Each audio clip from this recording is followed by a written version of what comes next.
we're gonna do Charmed again. Yes, the two-parter. And just like our first episode, we are charmed again because you are here. I remember when I was talking to you last time about this, like we watched the episode together before I left, and I watched it again. But you told me that Shannon Doherty actually directed the episode that she dies. Mm-hmm.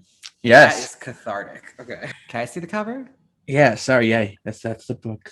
Oh, okay. Can you zoom in on Rose McGowan for me? I'm trying to place where exactly in her career she would have been. This would have been right after she did The Killing Yards. Yes. Oh, such a Rose McGowan fan. I love it. I am. I mean, it's very easy. She's only done like 12 movies. So. And she's like, I don't want to go because if I go, I mean, that Prue's really not coming back. I have it written down. Piper is brushing her hair exactly 1,000 times. It's totally the Marsha thing. She's like, I have to take Prue's place of the ultimate brusher. Lost my place. 1, 2. I see. Which is called on the spirit wins.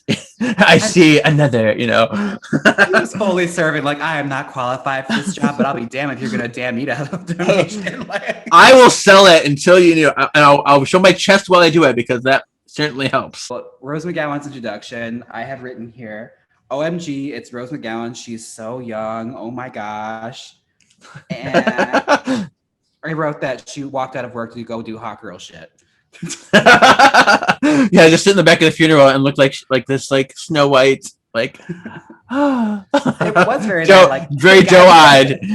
Sorry, boss, gotta go do hot girl shit.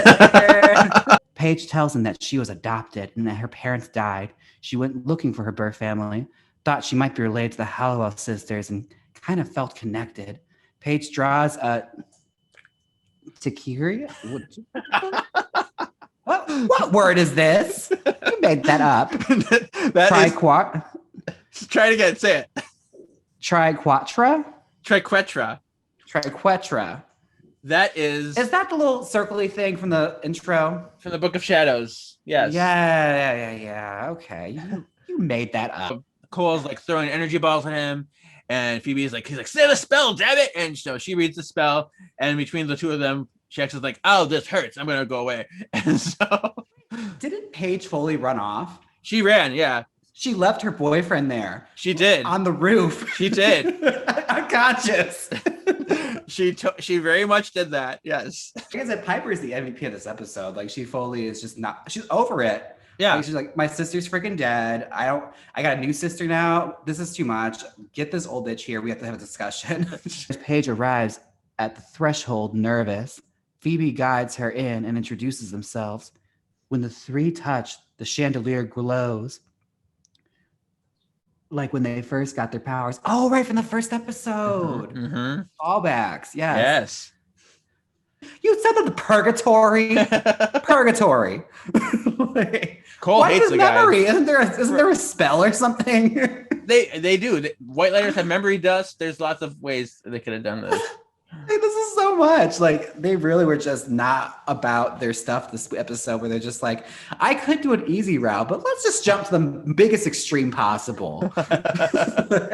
They do mention the bird, so the bird is in here, but she's like, if Oscar starts being loud, just cover his cage up with his sheet. He'll go to sleep.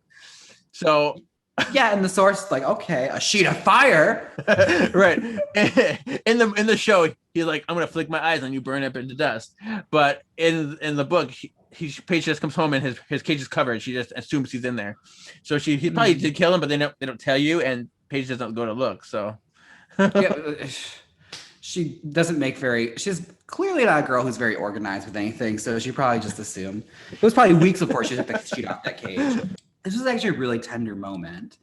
And I was really touched by it. I was like, aw, now I miss Shannon Doherty, and she's never coming back. Yeah. Like she's not coming back, and that sucks. It does. And Paige is like, ugh, this stupid job. I could be a social worker if you were cheap ass would let me be one. I'm like, is that how it works? Yeah. Like pay me and I'll be one. So yeah, Paige is in a fit. She leaves work. She's like, I'm going to church. Thanks for nothing.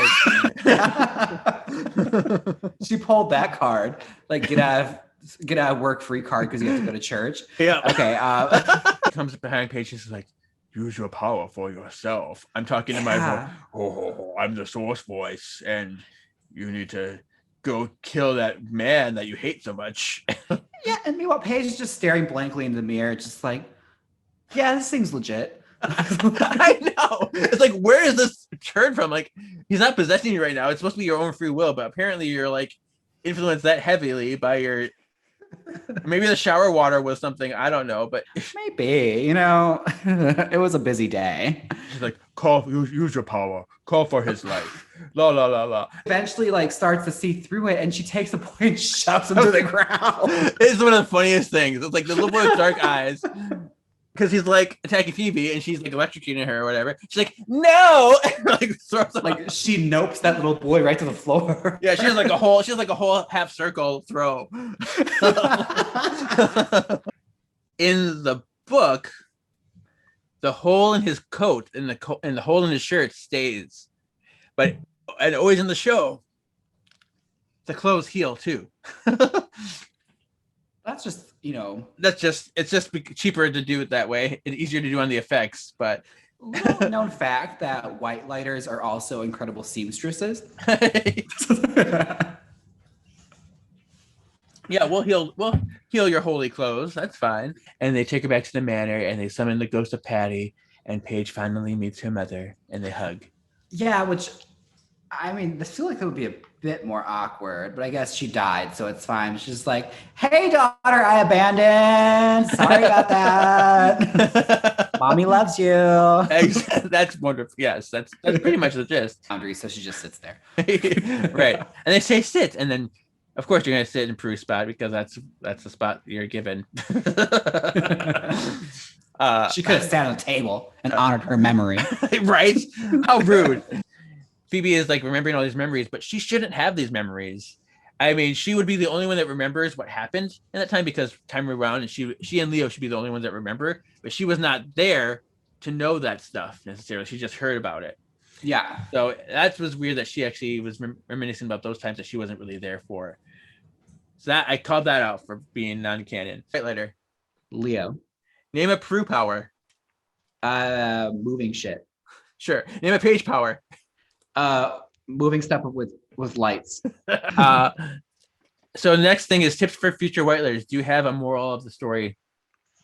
Moral of the story is, if you lie on your application, you can become an oracle. I want to be an oracle. I would totally rock that sexy look. I'm down. And I guess another moral of the story is, in shows by Aaron Spelling, there is always a secret sibling somewhere. Okay, I can dig it. My tip is change is scary and painful and emotional. Change isn't good or bad. Some things we just can't control, and we must learn to adapt. Yeah. Yeah. I like that. Thank you. I'm very serious and very like, here's some life goals for you people.